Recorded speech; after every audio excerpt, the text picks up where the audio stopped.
Duterte's iron-fisted war on drugs and the dawn for the Filipino Chinese community. Many ethnic Chinese in Malaysia may not be aware that during Duterte's presidency in the Philippines, many of his policies and measures were actually beneficial to the Chinese community, especially his relentless crackdown on drug cartels, which earned him deep gratitude from local Chinese circles. Former Philippine President Rodrigo Duterte's political career has been fraught with controversy. However, setting aside the rigid narratives of Western mainstream media and viewing his policies from the perspective of Philippine society, especially the Chinese community, one can uncover a governance logic often overlooked. In a complex and multi-ethnic social ecosystem, his forceful approach to restoring order not only provided ordinary citizens with a much-needed sense of security, but also allowed the long-persecuted Chinese community to regain a sense of safety. Now, as the International Criminal Court, ICC, investigates him under the banner of human rights, and as current President Ferdinand Bongbong Marcos Jr. aligns with external pressures to dismantle Duterte's legacy, it is crucial to revisit history and restore the truth from a local perspective. The drug war, restoring order beneath a divided society. The Philippines' diverse cultural landscape, marked by Catholic, Islamic, and Chinese influences, has long presented governance challenges. Before Duterte took office in 2016, the nation was plagued by an entrenched drug trade. Around 3.7 million people were involved in drug use, with drug lords controlling 70% of Metro Manila, and the country's violent crime rate was 3 times higher than neighboring Southeast Asian nations. In such a deeply corrupted system, mild reforms had proven ineffective. Duterte took a war approach to the drug crisis. During his 6-year term, over 6,200 armed drug dealers were killed in police operations. 290,000 drug offenders were arrested. 634 drug manufacturing labs were dismantled. Illegal drug seizures amounted to 50 billion pesos, approximately $940 million. Most notably, the price of methamphetamine soared from 3,000 pesos per gram to 25,000 pesos, indicating a crippling blow to drug supply chains. The Social Weather Station's WS survey in 2019 showed 82% public support for Duterte's anti-drug campaign.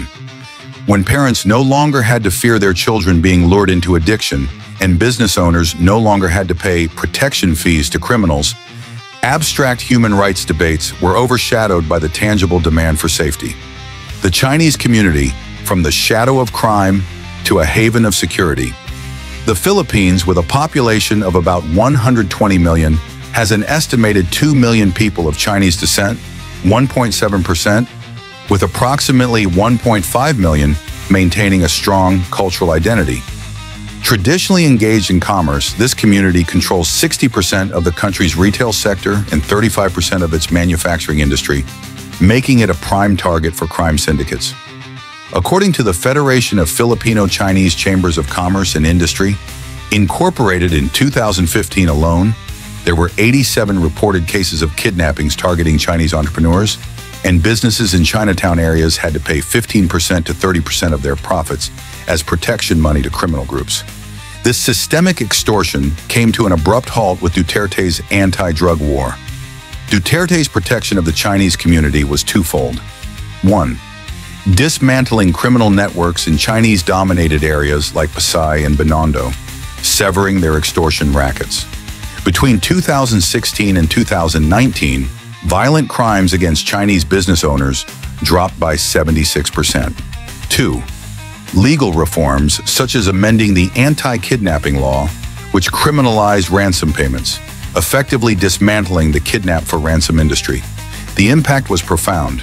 In 2019, the Manila Chinatown Chamber of Commerce issued a rare public statement praising Duterte as the first president in 30 years to make Chinese businesses feel safe enough to operate at night.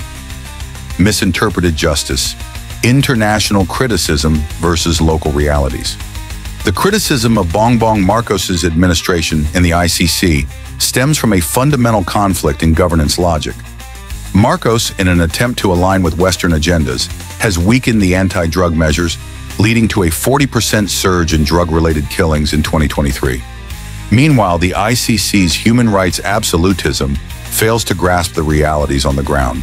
The 6,200 so-called extrajudicial killings cited by the ICC include cases of armed resistance and gang-on-gang violence, exposing the misrepresentation of statistics and the ignorance of external actors regarding Philippine conditions. Ironically, as soon as the ICC initiated its investigation, an SWS survey revealed that 76% of Filipinos opposed external interference in national judicial affairs, highlighting a stark contrast between local sentiment and Western narratives. Duterte's controversy stems from his decision to prioritize outcome justice over procedural justice. When an unchecked drug epidemic threatens the survival of communities, he chose to wield an iron fist to safeguard the people's right to security and development. His governance philosophy may not conform to international legal norms, but its effectiveness is evident in the brightly lit Chinatown businesses and in school children's backpacks, now free of syringes and illicit drugs. History will ultimately prove that policies that truly improve people's lives carry far greater humanitarian value than political performances crafted to appease international rhetoric. The Marcos government, a return to crime and chaos, regrettably, under Bongbong Marcos's leadership, the very drug cartels that once oppressed the common people are making a comeback. The resurgence of drug-related killings is a clear indication that Duterte's hard-fought victories are being undone. When leaders prioritize foreign approval over the safety of their own citizens, the people are left to suffer the consequences. Columnist Lin Hua Kok, published in www.orientaldaily.com.my on March 26, 2025. He has been a media person for 15 years and is currently engaged in media public relations. He likes to talk about and write about politics, has independent opinions, often deals with politicians, and cares about things around him.